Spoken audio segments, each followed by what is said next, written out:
Hello everyone, I'm Vikram Kapoor and I lead Bain and Company's healthcare practice in Asia Pacific.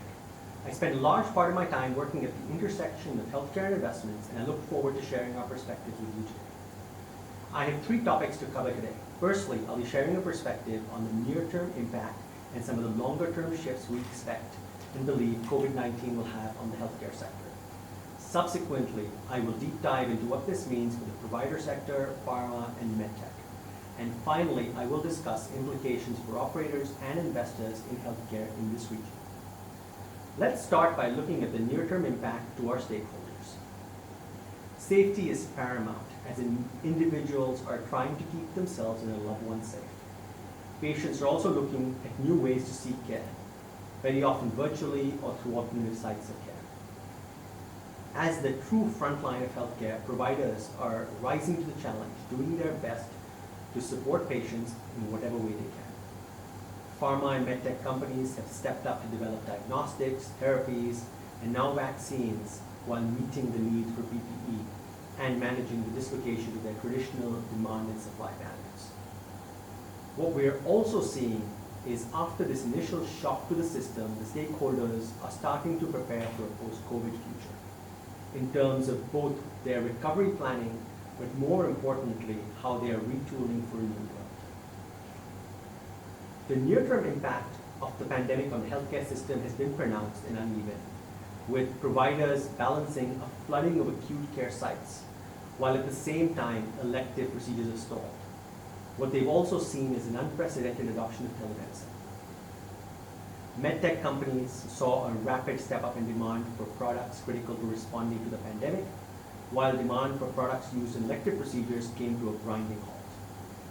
They also in many cases found their access to hospitals being completely cut off.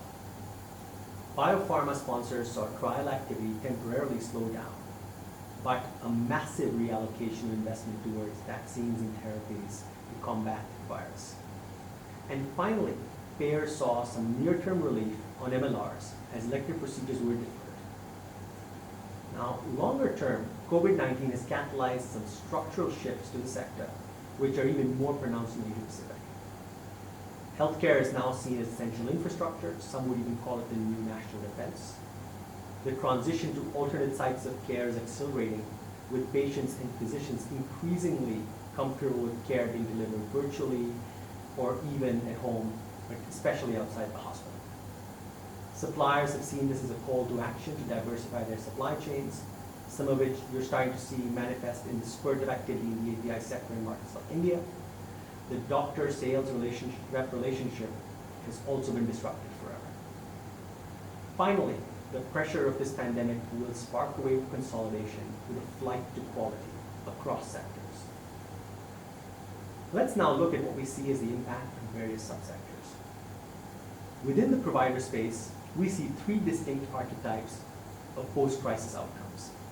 The first is subsectors that had a short-term pullback, but with a strong rebound. Electives, aesthetics, and specialist care fall squarely in this bucket. We have a few subsectors which will see a new normal, which we're already starting to see signs of. There's been a rapid migration towards telemedicine, urgent care, behavioral health, and home health. And finally, some sectors will see a short-term impact, but will return to a normal acute care, long-term care, all squarely in this archetype.